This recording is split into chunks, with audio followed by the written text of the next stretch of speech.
السلام عليكم ورحمة الله وبركاته. ازيكم حبايبي، عاملين ايه؟ اتمنى يا رب ان الجميع بخير. كل عام وانتم من الله اقرب، كل عام وانتم بخير. النهارده هنعمل مع بعض ازاي نرتب البهارات بتاعتنا، وازاي ننظمها، وايه احلى برطمانات تحط فيها التوابل والبهارات بتاعتك، ايه متخلاش تكرف ريحة، وفي نفس الوقت متخليش لونها يتغير.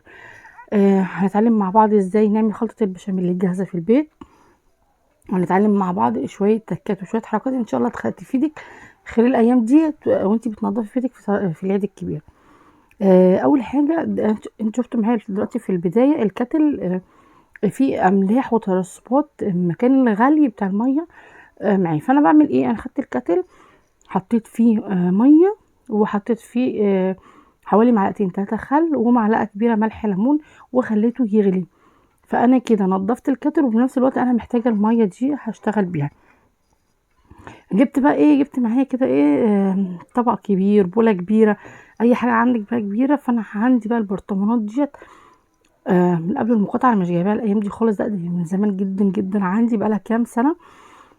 دايما كنا بنحب الجبنة دي، فلما كنت بجيبها فكنت بحتفظ بالبرطمان بتاعتها. انا قال البرطمان بتاعها كان كبير جدا، فانا اصلا من قبل المقاطعة اساسا، وانا اساسا بطلت اجيبها لانها بقت يعني بقت سعرها اوفر قوي قوي يعني. بصي بقى الكاتل، أنا هبقى اغسله واوريهولك قلبه. بصي عايزه اقول لك، بصي قلبه عامل ازاي، ولما يتغسل كمان هيبقى انضف من كده. اللهم صل وسلم وبارك على سيدنا محمد وعلى اله وصحبه وسلم.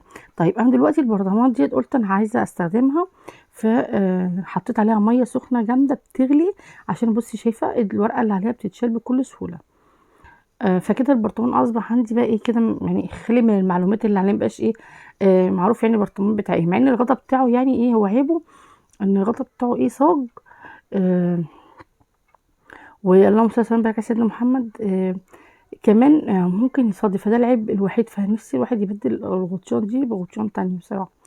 فانا بحاول لو لقيت حاجة مناسبة ليهم احاول اغيرها يعني.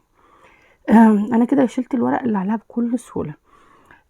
هنضفها واغسلها بقى كويس، وهنقع بعديها كمان آه طقم البهارات بتاعي، كنت فضيته بقى من اي بهارات فيه، قلت اغسله بالمرة بعد ما غسلت البهارات دي في المية السخنة، بعد ما غسلت البرطمانات الكبيرة دي.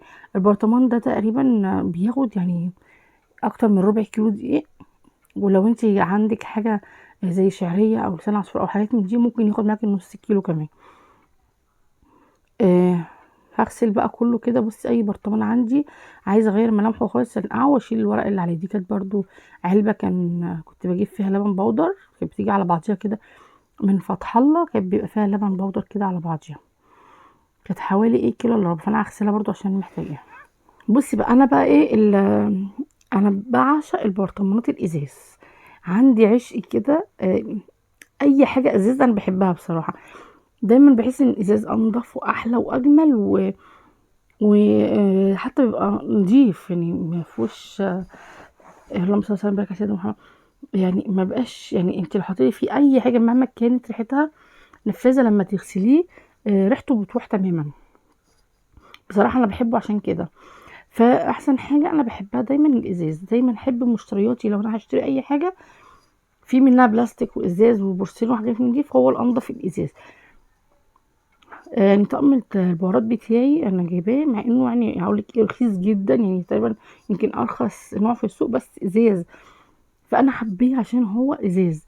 فالازاز ده بيخلي البهارات، يعني انا استخدمت يعني بلاستيك واكليريك وصيني والبورسلين والحاجات دي، استخدمت الحاجات دي كلها. بس انا عايزه اقولك اكتر حاجه ارتحت لها هي الازاز. ليه بقى؟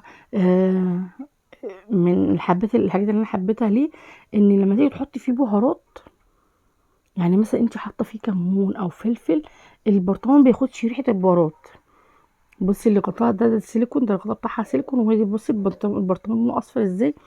انا اوريكي دلوقتي لما اغسله هيبقى ابيض، ومش هيبقى ليه اي ريحه، يعني زي الكركم والكاري والحاجات دي البهارات اللي بتعمل لون في البرطمانات او في علب التوابل. فانا عايزه اقول لك لا، الازاز ما بيعملش الحاجات دي خالص، نضيف جدا. يعني شويه ميه سخنه تغسليه يروح لك زي الفل، بيلمع جدا. وحتى لو اصفر مني ممكن نقطتين خل، خلاص الموضوع اتداوى وبقى جميل جدا وريحته بقت حلوه. ممكن تلخبطي بقى فيه، ممكن تشيلي البهار ده تحطيه مكان البهار ده. عكس عكس البرطمانات البلاستيك او اكل او الحاجات ديت، بلاقيها بتحتفظ باللون بتاع البهار وكمان بالريحه بتاعته، وكده بيتفاعل مع البهار ذات نفسه، يعني هو كمان اصلا بيبقى فيه تفاعل مع البهارات. فانا عايزه اقول لك ان لا، الازاز، فانا ارجح انت لو حبيتي تجيبي بطعم بهارات ارجح انك تجيبي الازاز. بصي بقى، انا جبته بقى بريفه كده يكون فيها سلك، آه ودعاكي بقى جامد ونضفيه. انا كده فضيت بقى بهاراتي كلها. احلى حاجه بقى في الطقم البهارات ده برضو، حاجه برضو عندي الغطا بتاعه، لو برطمان اتكسر بلاقي له بديل على طول. ما عندي في البرطمانات بتاعت الصلصه دي بلاقي له بديل على طول، فبالتالي الطقم عندي طول الوقت كامل مش ناقص. يعني البرطمان بيجي على البرطمان بتاع غطا المربى، غطا الصلصه اللي هو الازاز الجاهز. فلو لا قدر الله برطمان اتكسر، برطمان جراله حاجه بتاع، بلحق بعرف اوفق برطمان تاني للغطا ده. فالطقم ده بصراحة جميل جدا، مع انه يمكن من ارخص انواع البرطمانات اللي في السوق، بس قد ايه انا بحبه جدا جدا جدا وبحترمه جدا جدا جدا، من كتر ما هو ما بيحتفظش بالروايح وما بيحتفظش بالالوان بتاعت البهارات عليه. انا كنت عامله معاكم تشكيله بهارات رهيبه رهيبه رهيبه رهيبه جدا. عايزه اقولك هتقلب حياتك ان شاء الله لما تعمليها في البيت. كنا عاملين مع بعض ال11 بهار، وعملنا مع بعض بهارات المحشي، وعملنا دقة الإنقاذ، وعملنا بهارات كبسة وفراخ، وعملنا مرقة الدجاج الفورية في البيت. عملنا حاجات كتير جدا، أتمنى إن هي تعجبكم. لو انتوا لسه مشوفتهاش ادخلي جوه على القناة عندي، هتلاقي الفيديوهات كلها ورا بعض الأيام اللي فاتت دي، إن شاء الله تعجبكم. بصي بقى، أنا غسلت كده البرطمانات كلها وهبتدي أغسلها وأعقمها كويس جدا، وأعقمها كويس جدا، وكده بقت البرطمانات جاهزة معايا ومتعقمة ومغسولة بطريقة نظيفة جدا جدا جدا ومتعقمة كمان. هاخدهم بقى كده هصفيهم. بصي المية دي كلها بقلبها بقى في الحوض، وبدعك بقى الحوض جنبي برضه بيدي معاكي لمعان، لأن ملح الليمون مع الخل من الحاجات اللي بتخلي الألمونيا والسلستين والحاجات دي بتلمع كده، يعني السلستين والإزاز والحاجات دي بتخليها بتلمع، وفي نفس الوقت تعقيم ونظافة وريحة بأقل مجهود، بأقل مجهود. أنا ما بقطعش الخل والملح الليمون ده من البيت. انت ممكن تبقي تعملي بخاخة كده، تحطي ملح ليمون على خل وتحطي عليهم مية دافية وتوجيهم كويس مع بعض، وتخلي البخاخة دي عندك في المطبخ. امسحي رخام بوتاجاز، اي حاجه اي حاجه، مع شويه صابون. انا عايزه اقول لك البخاخه دي روعه روعه روعه، وقد ايه موفره. بص انا غسلت كل طقم البهارات كده اللي انا محتاجاه مع البرطمانات الازاز الكبيره اللي هي بتاعت الجبنه البيرزيتون. آم، وهبتدي بقى اعبي بهاراتي. شايفه طقم البهارات ده كله انا عاملاه كله في البيت، آه، بمنتهى النظافه وبمنتهى الجمال. اتمنى ان انت تشوفي الفيديو وتجربي البهارات بتاعته، مش هتندمي جدا. عايزه اقول لك ان خلطه المحشي بجد انا جربتها رهيبه، عن انا لما احط بهارات كده لوحديها يعني. اللهم صل وسلم وبارك على سيدنا محمد. يعني انا عملت بهارات المحشي، لما اجي اعمله كنت دايما احط مثلا بهارات لحمه، احط قرفه، احط زنجبيل، احط كاري، احط الحاجات دي كلها كنت انا بحطها. لكن انا لما جمعتها مع بعض وعملت منها خلطه، بهارات المحشي دي طلعت تحفه وريحتها جميله جدا. ولا المرقه الفوريه برضو والله جميله جدا وموفره جدا جدا جدا في البيت. انا هعبي بقى معاكم اللهم صل وسلم وبارك على سيدنا محمد. هعبي معاكم البهارات دي كلها ونشوف هنعمل ايه. بصي بقى، انا الطقم البهارات بتاعتي ما كانش فيه حته ان اكتب عليه، وبرضو قلت لازم اتصرف. فانا جبت اللزق الطبي اللي هو بت... اللزق الطبي اللي هو الابيض دوت، فجبته بقيت اقص منه واحطه على البرطمان، بحيث ان انا اعرف البرطمان ده موجود فيه ايه، ايه اللي موجود، الخلطه اللي موجوده جواه او البهار او نوع البهار اللي موجوده جواه. فكده اوفر عليا واوفر لو اي حد دخل مطبخي يبقى عارف البهار ده بتاع ايه، ما يسالنيش كل شويه ده بتاع ايه وده مش بتاع ايه. فده كده بيبقى اسهل يعني. بص انا كده عبيته خلاص البهارات كده بعبيها معاكم. البرطمانات الكبيره دي انا كنت غسلاها، قلت ربما ان عندي بهار يتبقى او حاجه، فاحطها في البهارات دي واحطها في باب التلاجة. آه البهارات اللي باقيه كلها انا هوريكي برضو البهارات اللي متبقيه مني من الكميات اللي انا اشتريتها. انا اشتريت كميه وعملت منها جزء، والجزء التاني شلته في التلاجة بحيث ان انا لما احتاج ما بتبص خالص البهار. لو انت شايفه ان هو كتير معاكي، شايفه ان كميه البهارات دي كتيره معاكي، يبقى تاخدي منها جزء صغير معاكي في المطبخ والجزء التاني في باب التلاجة. طيب انا مثلا ما بعملش محشي غير كل مثلا 10 ايام، كل اسبوعين اعمله مره، مش بعمله كتير. يبقى بهارات المحشي بتاعته تحط في التلاجة، ما تحطش بره. ليه؟ الايام دي ايام حر، الحاجات دي ممكن تبوظ منك. وايه تاني؟ لا البهار ده انت بتستخدميه على طول، يبقى سهله بره عادي خالص طالما انت بتستخدميه كل يوم وايدك فيه. آه انا عايزاكي تتفرجي على الفيديوهات اللي فاتت، ان شاء الله تعجبكم، ان شاء الله تستفيدي منها. آه دي كانت خلطه اعشاب احنا عاملينها مع بعض، جميله جدا، حلوه جدا للصدر وللكحه للمغص، الحاجات دي فيها لان شامله حاجات كتير. فانت لو مش حابه تعمليها عادي برضو، بس انا حبيت اديكي فكره يعني. بصي بقى البرطمان اللي هو المشجر دوت اللي هو مقلوب ده كاكاو، انا كنت جايباه كده من دريم. كانت عامله عرض، كانت بتبيعه، ومعاها علبه كاكاو، معاها 3 علب كاكاو تقريبا او علبتين، مش فاكره، بس كان هو عرض كده تشتري العلبتين كاكاو معاهم دي هديه. ده بقى انا ده كانت بتاعت لبن بودر، فانا هحط فيه النشا. بصي انا كنت جايبه نشا اهوت، هحط فيه النشا الجديد الاول تحت والقديم هحطه من فوق، وهخلي شويه نشا عشان هعمل بيهم ايه بشاميل دلوقتي. هنعمل مع بعض بقى ايه خلطه البشاميل دلوقتي في البيت. آه انا عايزه اقول لك جميله جدا جدا جدا، انا بعملها واحطها في برطمان كبير كده، وكل لما احتاج بشاميل اجي مطلعه وعامله منها قد ايه موفره معاكي وقد ايه ممتازه. بصي بقى انا حطيت حوالي ربع كيلو دقيق تقريبا، عشان الدقيق كان عندي فانا فضيت بالويم كده. انا حطيت حوالي ربع كيلو دقيق عليه بتاع 4 معالق نشا، ماشي، يعني حوالي 4 معالق دول كل باقيين كده في الكيس، فانا حطيتهم. وهحط ايه بقى تاني؟ هجيب بقى مرقه الدجاج واحط ايه حوالي معلقه كبيره كده، ثواني اشوف حطيت قد ايه. ادي معلقه، ايوه معلقه كبيره. واحط ايه تاني؟ بصي بقى فلفل اسود، طبعا البشاميل اللي عندي بيعشق الفلفل الاسود، دايما بحب الفلفل الاسود على البشاميل. وهحط ملح، ماشي، يعني نحط ايه حوالي معلقتين كده ملح. وانتي لما تيجي تعملي برضو دوقيه، لو هو محتاج ملح حطي، مش محتاج خلاص. بصي انا هديه تقليبه وهرجع احط عليه لبن بودر كمان. يبقى احنا عملنا النشا ازاي؟ حطينا نشا البشاميل، سوري انا اسفه، البشاميل حطينا نشا وحطينا دقيق، حطينا مع معلقه مرقه دجاج فوريه من اللي احنا عاملينها. طب احنا انا ما عملتش مرقه دجاج فوريه. هاتي بقى مرقه دجاج بس ما تكونش مقاطعه، حاولي ما تجيبيش مرقه الدجاج المقاطعه. هاتي مرقه دجاج وحطي عليها برضو معلقه كبيره، او تحطي عليها مكعبين، بس هو الافضل يعني عشان المكعبات دي دلوقتي بقت مقاطعه فبلاش منها يعني. هاتي سايبه من ويلز، بتبيع مرقه دجاج فوريه سايبه، هاتي منها بتبقى حلوه والله، ولو عملتي دي في البيت هتبقى احلى واحلى. بصي بقى، يبقى انا حطيت حوالي 4 معالق نشا، حطيت ربع كيلو دقيق، حطيت معلقه فلفل اسود كبيره، معلقتين ملح كبيره، معلقه مرقه فوريه، وحطيت اللهم صل وسلم وبارك على سيدنا محمد، وحطيت حوالي يعني من 4 5 معالق كده ايه لبن بودر. ليه؟ عشان لو اللبن عندك قليل في البشاميل هيكتروه معاكي وهيخليه طعمه جميل جدا.